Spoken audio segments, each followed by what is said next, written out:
Good morning, darling. How are you? I'm very good. How are you? I'm well, thank you. You're looking stunning today. Thank you. So are you, So as always. I've got 5 questions for you. The first one being, I want to become better at spotting signs of stress in my staff. What are some of the most common signs of stress in the workplace? Okay, well, I guess it's important to remember that with stress, it affects your emotions, your behaviour, and your body. So the most obvious kind of signs you'd notice in someone else, if they're being particularly irritated or anxious or angry or even teary, or they could even be withdrawn. You might find that they're snapping when they normally wouldn't, like biting back when someone makes a small critique. You'd also notice things like headaches, dizziness. You can become a magnet for cough and cold when you're stressed. If you're prone to like flare-ups such as skin breakouts or eczema, that kind of thing, it can often flare up problems like that as well. So especially if you're, close friends with certain people at work, you might notice certain changes like that. Are there any free stress awareness resources available that I can share with my staff? Yes, we actually have a few on our website. They're attached to our stress awareness course as well. And we also have this really cool thing that our production crew made.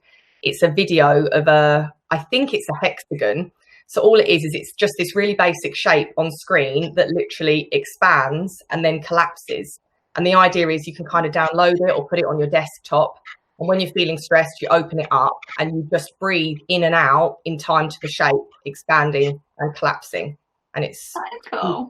Super stress relieving. Yeah, it's really good. Oh, that's cool. I like that. I didn't know that. It's like a breathing exercise, isn't it? Like meditation. Yeah, totally. Yeah. Okay, fair enough. Does stress affect productivity? Big time.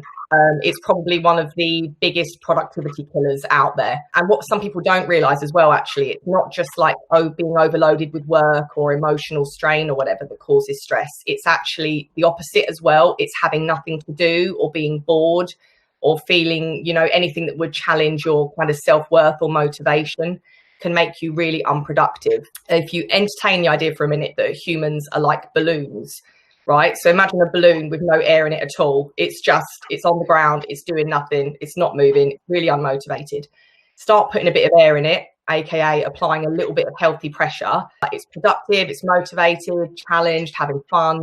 And then you end up in this kind of peak performance position where the balloon is nice and well-rounded. If you keep putting more and more air in it, this balloon is going to be getting too big and it's going to burst. And the fact is that when you're like that at work, you're going to be unfocused, you're going to be confused, you're going to be forgetful and stressed. So it does make you unproductive.